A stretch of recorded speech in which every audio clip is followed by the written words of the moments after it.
The number 7. A number some may equate to luck, while others might view with suspicious skepticism. However, the number 7 for Young Thug is simply a cold personification of the Grim Reaper. Indeed, the 7th defendant to cop a plea in the YSL indictment has agreed to testify against Young Thug, and today his statements were read in the courtroom, and it's not looking too good for Thugger. I will be the first one to say I was never a fan of his music, but that does not allow me to sit here and say that I am in any kind of accordance with how he has been treated in this trial. From the jump, the state has been incredibly desperate. Any one of the more than 25 co-defendants to say anything negative about Young Thug and anything that can tie him to obviously the most significant of charges, but anything that can tie him to anything, really. Pleas like this, when people are facing mandatory 50 years in jail, always makes me think that they have weak cases and need people to testify to make them strong. Regardless, it looks like a number of people are getting pushed to trial for January 4th, but more will probably take pleas before. I don't think you can actually go on a world tour and also lead a gang. And every time incentives like this are created in the courtroom, they breathe life into the most diluted and unsubstantiated forms of justice without the complete elimination of all reasonable doubt and suspicion. And the Fulton County District Attorney's Office from the jump was not concerned so much with finding Young Thug to be guilty beyond all reasonable doubt and suspicion as much as they were concerned with hanging Young Thug. This is supposed to be a negotiated plea, is that correct?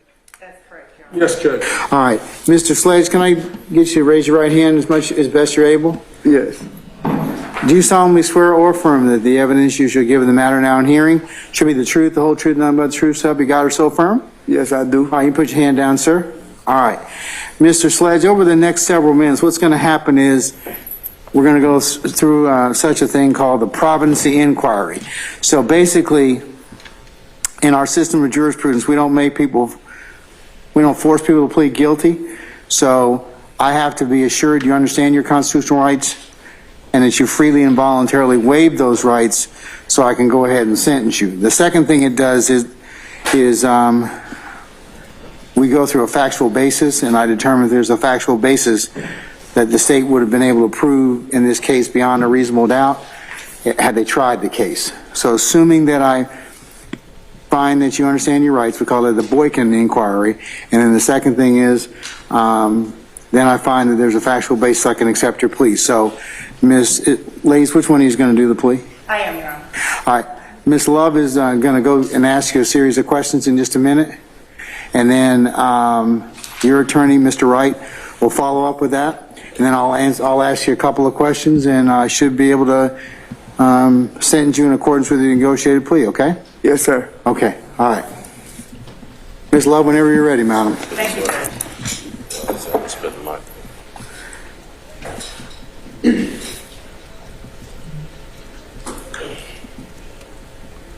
Mr. Sledge, please state your true, correct, and legal name. Antonio Sledge. And are you the same Antonio Sledge, also known as Mounk Tounk, who is listed in indictment 22SC183572? Yes, ma'am. Are you at this time taking or under the influence of any alcohol, drugs, or medication? No, ma'am. Is there any medication that you normally take that you have not been given today? No, ma'am. How old are you and how far have you gone in school? I'm 41, 10th grade. Are you able to read, write, and understand the English language? Yes, ma'am. Do you understand that you are charged with the following offenses? Yes, ma'am. Conspiracy to violate the Racketeer Influenced and Corrupt Organizations Act, Yes, ma'am. as well as possession of a firearm by a convicted felon, Yes, ma'am. as listed in count 30 of this indictment. Yes, ma'am. Do you understand that you have the right to plead either guilty or not guilty to these charges, and that if you plead not guilty or remain silent, you may receive a jury trial? Yes, ma'am. Have you had enough time to speak with your attorney, Mr. Derek Wright, about all of the facts and circumstances known to you regarding the charges in this indictment? Yes, ma'am. Any potential defenses? Yes, ma'am. Do you need more time to discuss this case with your attorney? No, ma'am. Are you satisfied with his services? Yes, ma'am. Do you waive a formal reading of the indictment? Yes, ma'am. Do you waive any and all defects in the indictment, including any with respect to your name? Yes, ma'am. Have you been arrested on these charges? Yes, ma'am. The state is unaware of any outstanding warrants related to these charges. Do you, Mr. Wright, know of any outstanding warrants that are related to these charges? I do not. Mr. Sledge, has your attorney advised you of the minimum and maximum sentence for each charge that you are pleading guilty to Yes, today? ma'am. Yes, ma'am. Do you understand that the minimum sentence for conspiracy to violate the Racketeer Influenced and Corrupt Organizations Act is 5 years and the maximum is 20 years in prison? Yes, ma'am. Do you understand that the sentence for violation of count 30 of this indictment, possession of a firearm by a convicted felon, as in OCGA 1611-130, defendant was told by another YSL associate that immediately after the murder of Donovan Thomas Jr., YSL associates met at the McDonald's on Cleveland Avenue in Atlanta, Georgia, to discuss the murder. Number 8, defendant personally knows that one or more YSL associates committed the murder of Donovan Thomas Jr. on behalf of YSL. Number 9, on January the 10th, 2015, after the murder of Donovan Thomas Jr., defendant and other YSL associates gathered at the home of Jeffrey Williams, aka Young Thug, who gave defendant and other YSL associates cash money to lay low.